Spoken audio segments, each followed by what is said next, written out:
হুট করে নিজেকে পরিবর্তন করে ফেলাটা খুবই কঠিন কাজ। আবার অনেকের জন্য কিন্তু অসম্ভবও হয়। ধরুন আপনার সবচেয়ে প্রিয় মানুষটি, সবচেয়ে কাছের মানুষটি আপনাকে কোনো কিছু না জানিয়ে আপনার বাড়িতে মেহমান হিসেবে চলে এসেছে। অপরদিকে এই মানুষটি আপনাকে কয়েকদিন আগে জানিয়েছে যে অমুক তারিখে আপনার বাড়িতে আসবে মেহমান হিসাবে। তো এই মানুষটির মেহমানদারি উভয় ক্ষেত্রে কিন্তু একরকম হবে না। বরং যখন আপনি আগে থেকেই জানেন যে অমুক আসছে, আপনি তার মেহমানদারির প্রস্তুতিটা আগে থেকেই নিবেন খুব ভালোভাবে। আর যখন আপনি জানতেন না, তখন হুটহাট যা কিছু আছে তাই দিয়ে কোনো রকম মেহমানদারি আপনি করে দেন এবং নিজেও আফসোস করতে থাকেন এবং মেহমানও কিছুটা হলেও আফসোস থাকে অথবা কিছুটা হলেও বিরক্ত হন।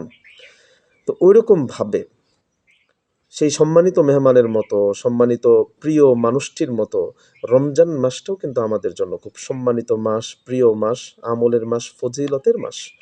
তো রমজান মাসের জন্য যদি আমরা আগে থেকে প্রস্তুতি না নেই, তাহলে রমজান মাসের প্রপার ইউজটা আমরা করতে পারবো না। সুন্দরভাবে রমজান থেকে আমরা অর্জন করতে পারবো না।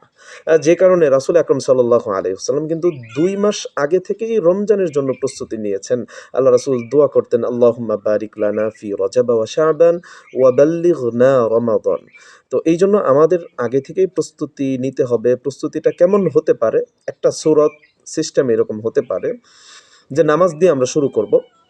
আমি যদি দৈনিক ৫ ওয়াক্ত নামাজ পড়ে থাকি, কিন্তু কয়েক ওয়াক্ত নামাজ আমি মসজিদ ছাড়া বাড়িতে পড়ি একা, একা। ওই ক্ষেত্রে আমার পরিবর্তনটা এভাবে আসতে পারে যে কালকে থেকে বা আজকে এখন থেকেই আমি কোনো নামাজ মসজিদে জামাতের সাথে ছাড়া আমি পড়ব না, একা, একা পড়ব না। প্রতিটা নামাজ মসজিদে পড়ব। যিনি কয়েক ওয়াক্ত নামাজ আ ছেড়ে দেন, ফজর ছেড়ে দেন ঘুমের কারণে, ব্যস্ততা আসলে অন্য কোনো নামাজ ছেড়ে দেন, উনি পরিবর্তনটা আনতে পারেন যে আমি আজকে এখন থেকে আমি আর কোনো নামাজ আমি ছেড়ে দিব না, কাজা করব না। আমি প্রত্যেকটা নামাজ পড়ে ফেলবো। মসজিদে পড়ি বা বাড়িতে পড়ি। ২ দিন গেলে আমি এই ২ ওয়াক্ত যেই নামাজগুলো আমি পড়তাম না, এগুলো আমি বাড়িতে অভ্যাস করেও ফেলবো।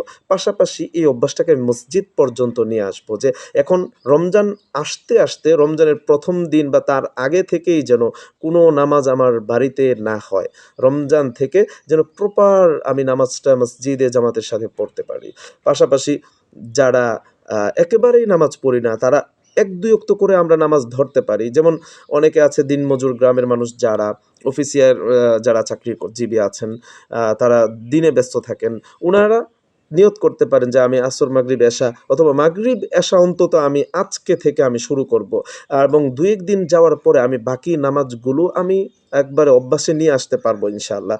আ নিয়তটা করতে হবে ভাই। আর পাশাপাশি যারা ৫ ওয়াক্ত নামাজই আমি মসজিদে পড়ি, জামাতের সাথে পড়ি, তারা নিজেকে পরিবর্তন আনতে পারি একটু তাহাজ্জুদের নামাজ যোগ করার মাধ্যমে। শেষ রাত্রিতে একটু আল্লাহর কাছে রোনাজারির মাধ্যমে, একটু জিকির আজকারের মাধ্যমে, সকালে কিছু নামাজের মাধ্যমে, চাশতের নামাজ, ইশরাকের নামাজ, পাশাপাশি দুখুলুল মসজিদ, তাহিয়াতুল ওযু, এই নামাজগুলোর মাধ্যমে আমাদের আমলটাকে বাড়াতে পারি, নিজের পরিবর্তনটাকে আমরা শুরু করতে পারি। পাশাপাশি যেই সমস্ত ভাইয়েরা এমন আছি যারা ওজনে কম দেই, যেমন এখন ইদানিং ২-১ দিনের মধ্যে একটা ভিডিও ভাইরাল হয়েছে, যিনি বড়ই বিক্রি করছেন, ওজনের মধ্যে খুব হেরফের। আল্লাহ রাব্বুল আলামিন এই লোকদের ব্যাপারে খুব কঠিন কথা উচ্চারণ করেছেন কোরআন মাজিদে। তো যারা ওজনের সমস্যা আছে বা ব্যবসা কেন্দ্রিক যে কোনো ধোঁকা, যে কোনো সমস্যা আছে, আমি চাকরি করছি, আমি চাকরিতে আমার সময়টা পরিপূর্ণভাবে দিচ্ছি না। আ আমার মালিকের ক্ষতি করছি আমি। আবার আমি কোনো একটা চুক্তিভিত্তিক কাজ করছি, চুক্তি অনুযায়ী যেভাবে কাজটা করার কথা আমি সেভাবে করছি না। তাহলে আমার আজকে থেকেই আমি নিয়ত করব যে আমি আজকে থেকেই আর কোনো উল্টাপাল্টা করব না। আমি ওজনে কম দিব না। আমি আমার চাকরিতে ফাঁকিবাজি করব না। আমি আমার যে চুক্তি আছে, যে ওয়াদা আছে, ওই ওয়াদা অনুযায়ী আমি কাজ করব। ইনশাআল্লাহ যদি আমরা আজকে থেকেই নিয়ত করতে পারি, তাহলে রমজানের যে ৪-৫ দিন বাকি আছে, ওই ৪-৫ দিনের মধ্যে মোটামুটি আমরা ভালোভাবে চলাটা used to করে ফেলতে পারি। আমাদের জীবনের সাথে মানিয়ে নিতে পারি। দেখা যাবে যে রমজানের ১ম দিন থেকেই আমাদের আর কোনো সমস্যা হবে না। তারাবিতে সমস্যা হবে না।